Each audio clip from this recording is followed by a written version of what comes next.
So everybody's being recorded. We're going to open our new bonus conversation on a culture of peace. We're going to do this in 30 minutes, and I'm going to kick things off. Our first question on the table is nonviolence a universal value?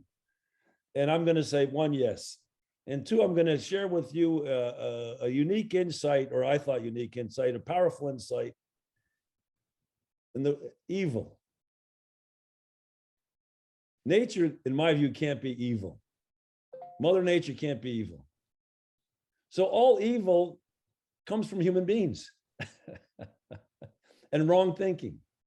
The only evil on the planet Earth comes from human beings, if you take that view about Mother Nature. So at the end of the day, we're the only conscious beings in the known universe, which spans 97 billion light years.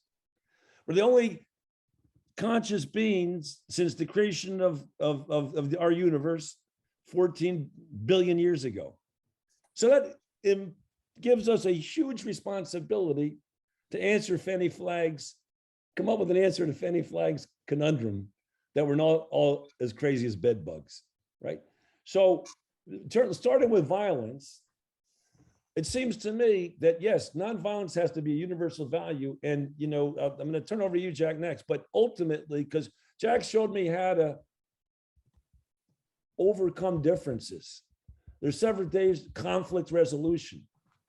And we ultimately need to find ways to conflict resolution that ends up in nonviolence, because any violence really, no matter how small or how big, is really a crime of some sense against at least right thinking, if not against humanity. So Jack, how to resolve conflicts peacefully, and is nonviolence a universal value?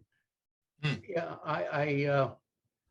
I guess you caught me on the wrong day, because I would disagree with you. Okay. You know, it's hard for me to say nonviolence is a universal value in light of the shootings, in light of the war, in light of the threat for atomic weapons. So maybe, sorry, should it be then? Is it right? Is it Should a it be? goal? Should Yeah. be? Yes. I think we're a ways away, quite a ways away.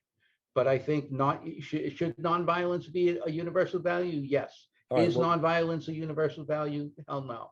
Okay, well, okay. So whoa. So, but just stop there for 2 seconds. Because Jack, you and I both know as fathers and husbands, right? And I know, Arthur, your number one goal in life, but at the end of the day, we can't control anybody other than ourselves. So we certainly would agree nonviolence is a universal value. And, you know, Jesus Christ taught us, if somebody slaps you in the face, what do? You give them the other cheek. Now, that's not a value taught anywhere. Right. My wife considers herself, you know, a Christian. She's not always going to, you know, follow that value. So at the end of the day, you know, nonviolence as practiced by Mahatma Gandhi and Martin Luther King under severe, now that's real nonviolence, right? And so at the end of the day, that's not taught in our schools. You know, we just had the Hollywood slap.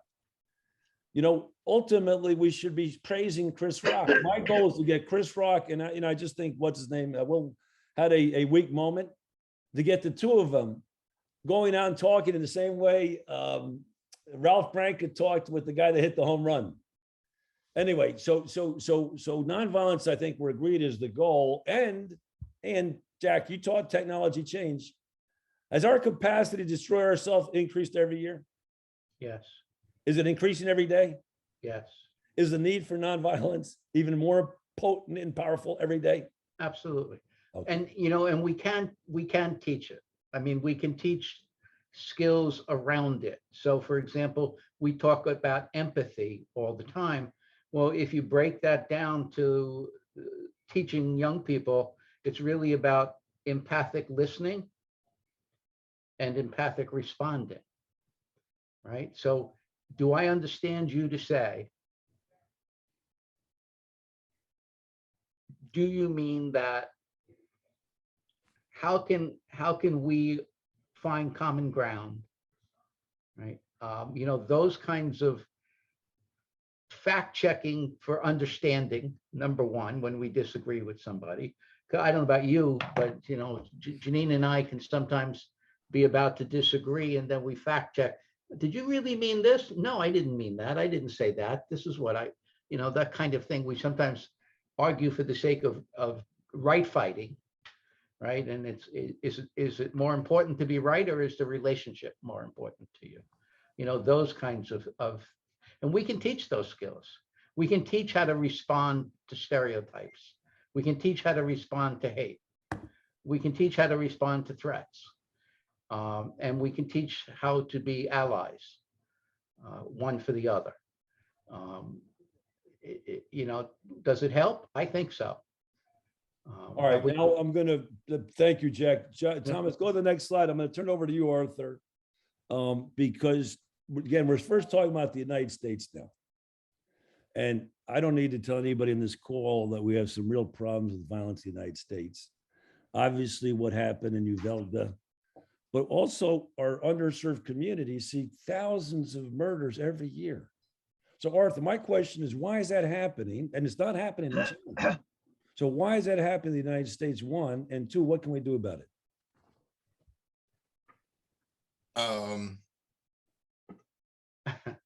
And this is the question no one's been able to answer all week long. I mean, I want to say from the first hour and a half, the two words that have stayed with me, and I want to thank her for saying these two words.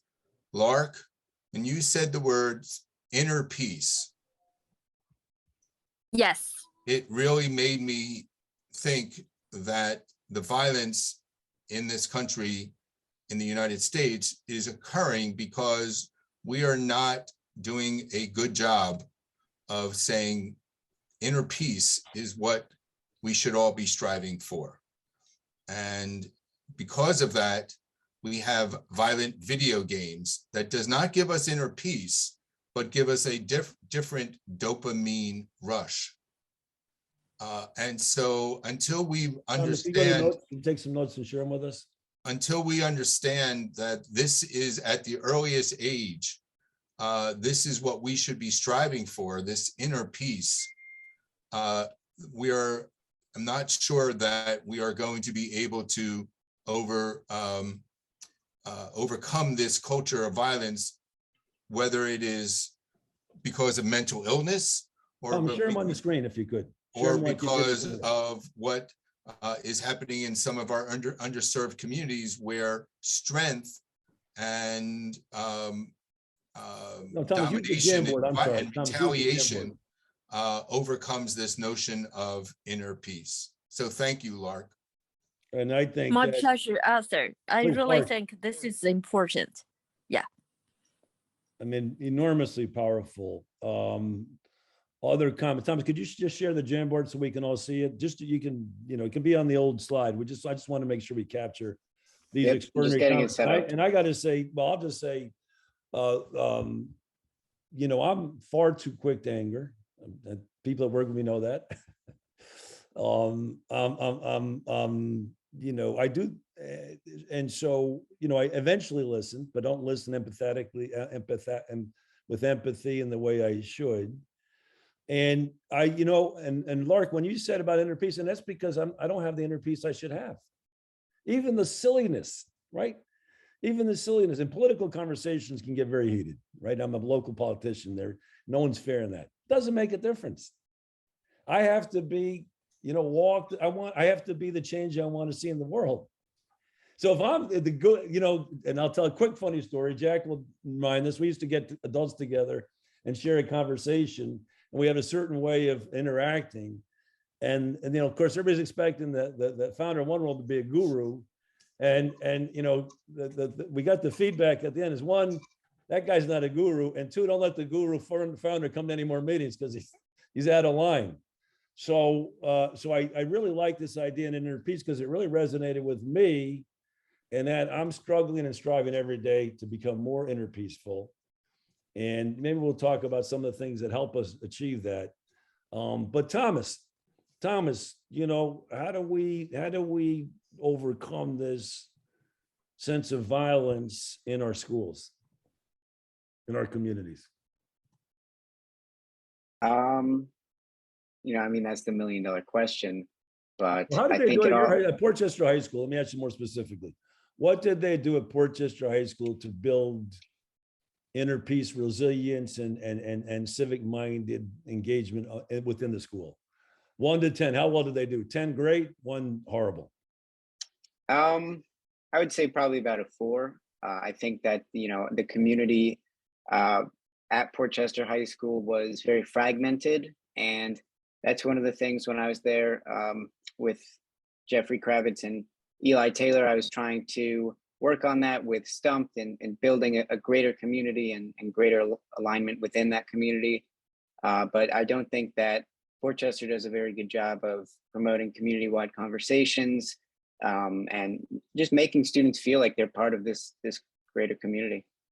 Jack, when you were doing peer mentorship at Portchester High School, I know you were disappointed when they moved to the IB program, intense focus on academics, and they completely abandoned the peer mentorship program. They actually abandoned peer leadership some years before the. And why did they do it, and what was the impact on the school in your view? Well, the principal of the high school at the time saw the peer leadership program as elitist. We disagreed, and we believed that our seniors, who we would take on summer retreats, they would get a government credit. We met during the week as a full, credited class, and we talked about all of these kinds of things that we've put on sticky notes today. And we think it made a difference. We think they acted as allies in the school. They would come to us and say, because they would teach they would actually once a week have a class with freshmen.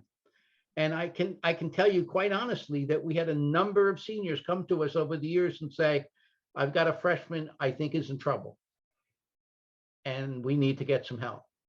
And that was the kind of thing that a freshman might say to their senior peer leader, as opposed to a teacher or an adult. So did it make a difference? Yeah, I think we made a difference. I had some great colleagues that taught me a lot. Ralph, your thoughts on the level of violence in U.S. communities and schools and how we combat that? I was in the middle of an op-ed for Buffalo when Uvalde happened, so I'm rewriting some of it. But the basic thing is, it starts, as we all know, internally. Violence happens in terms of controlling it, and so I'm looking at how do we disarm hate. That hatred boils up, anger boils up, and out of that occurs violence. So when we talk about nonviolence, I think in the Sikh tradition, many other traditions, that it's said that even a thought is committing violence. Even allowing an angry thought is creating violence. So it is beginning with the inner self. But the second piece of it, and I'll come back to use the word spiritual, is if we see that we are all part of one community, we're all part of one great order, whether you use God's order, whether you use the Taoist concept, whatever term, we're all part of one race, one community, and therefore we are responsible for each other. We're responsible, and coming back to your point, Joe, love thy neighbor as thyself requires you to see everyone as a reflection, a part of you. You're part of it. We're all part of it. And with that, and that's where Arthur, this shift from me to we requires a change in consciousness, but the transformation begins to happen when you let kids understand that you care about them, you love them, they have voice, affirm their voice. We use the word story, obviously. Affirm their story, help them understand that their story can change the world. It isn't that they have to be imposed on them. So I'm coming back to, Yep. I've got to learn to three things. It ties into this diversity, equity, and inclusion initiative.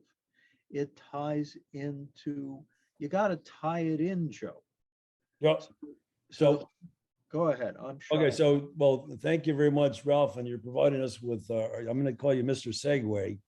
So ultimately, our first talk was about the United States. That was the micro violence in the United States. But the last thing we're going to talk about today is macro violence, and ultimately maybe a new slide, Thomas, for the second slide. But bottom line is, at the end of the day, I never thought Russia would invade Ukraine. And I obviously, Ralph, you know, one of the three foundational principles of One World is all human beings share an essential human connection. In our view, is you can, in terms of citizenship, you can be a good citizen of your school, your local community, your regional community, your national community, and the world. That's what good citizenship involves. And ultimately, a sense that we're all in this together, the idea of cosmopolitanism, the idea that all human beings can and do share an essential human connection and are part of a global community. So I never expected Russia to invade Ukraine.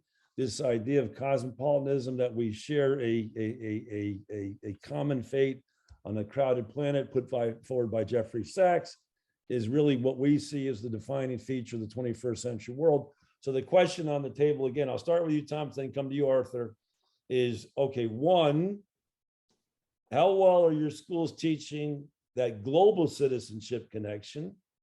The fact that we're all in this together, that none of the challenges facing humanity today, be it climate change, artificial intelligence, or nuclear proliferation, can be solved by any single nation state, that we need to learn together. And Thomas, do you remember how many nation states there are in the world today? 170 something. Oh man, Tommy, you're killing me. 196. So everyone world knows there's 196 nation states. Jack has a wonderful photo of an ocean liner. You have 196 cabins and think they can all go in the same direction they want. No, we're all in the same ship of state. We're on the ship of planet Earth. So Thomas, how has your school been teaching, actually Portchester and Boston University? How well are they teaching you that we're all in this together? Actually, let's forget Portchester. I know the answer there. Boston University. How well are they teaching you that we're all in this together? We share a common fate on a crowded planet. Is that an essential kernel of the Boston University graduate? Absolutely. I think that they do a phenomenal job of, you know, obviously we're in Boston, we're in the United States, but, you know, we don't particularly talk about these conversations within that setting. It's always a global setting. It's always working as a collective group, because oftentimes these groups that we're in are composed of people from around the world. And the conversations are always, how is we as a collective humanity can work to solve these problems? How can we encourage businesses at a global scale to embrace the SDG goals and to be, you know, better characters and leaders within their respective communities and their global communities? Wow, fantastic. And then high school, how well they do that? High school, you know, I would probably say about a 2. Portchester is an extremely diverse community, and that was just completely ignored. There was no use of that diversity. There was no embracement of that diversity. So I would rate them very low. Thank you, Thomas. And Thomas is fully aware of one of the theses of One World is a majority minority communities are have a distinct advantage, distinct competitive advantage when it comes to building global competence in cross-cultural communications.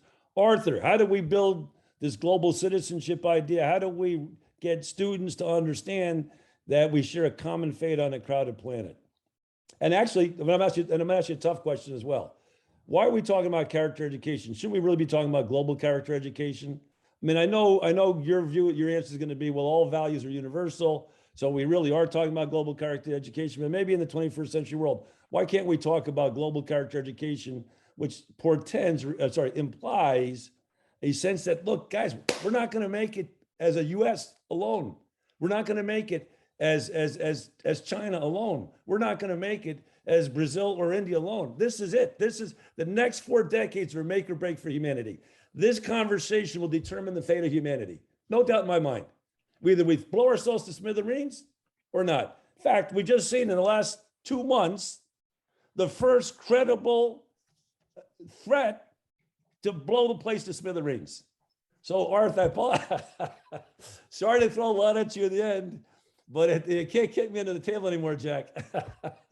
Sorry, Arthur, but at the end of the day, help us pull all this together. You know, the macro environment where in the first time in 75 years, we're really talking incredibly about blowing ourselves to smithereens. How do we in schools teach not just character education, but this global perspective?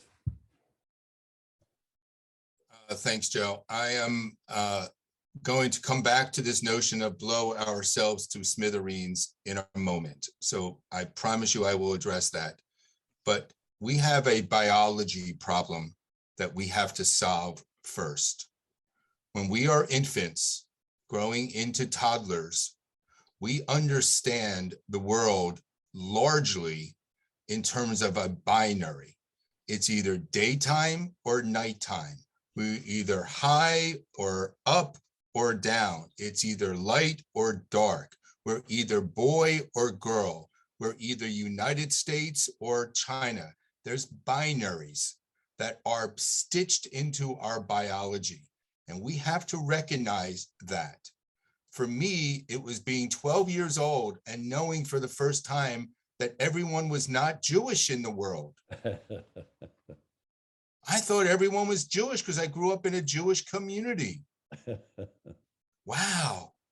So the idea of this binary is that I only understand who I am when I understand what I'm not. I'm a boy, not a girl. I can begin to understand what boys do. I can understand then what girls do. That's step one. We have to understand that we learn a lot about the world by understanding who we are, by what we're not.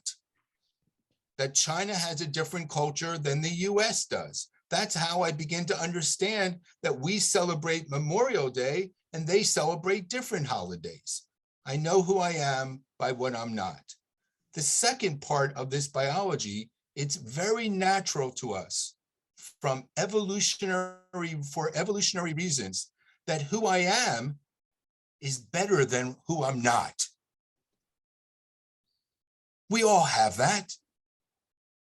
Let me explain to you a situation that happened just 2 weeks ago to me in Alabama. In Alabama, I was giving a keynote at a character conference. Somebody at my table left a coffee mug like this, except it was Auburn. It had Auburn University all over it. And I went up to one of the coordinators for the conference and I said, oh, one of my table mates left this, and I gave it to her to hold it. She wouldn't touch it. She wouldn't touch it. Do you know why? Because Auburn?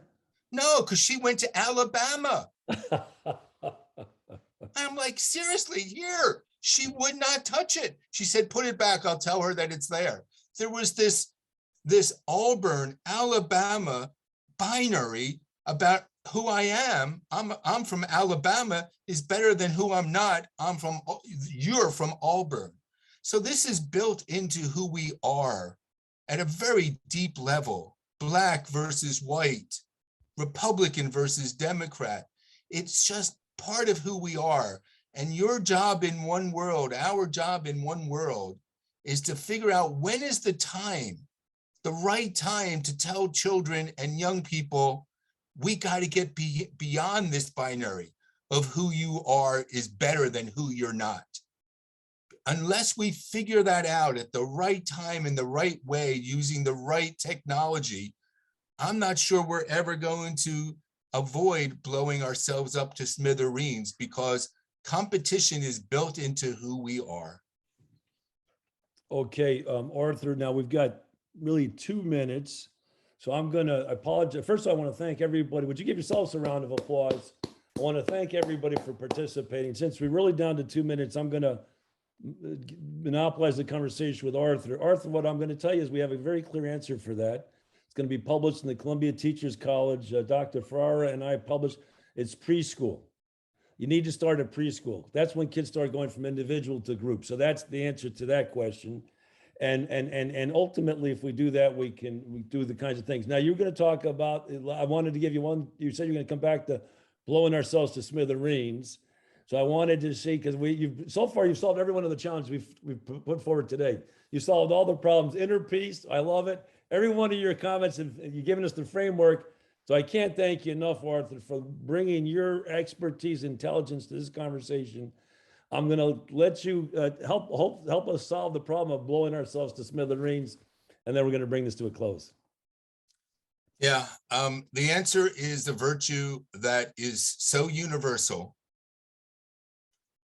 so new in terms of its emergence, but is so vital to our future.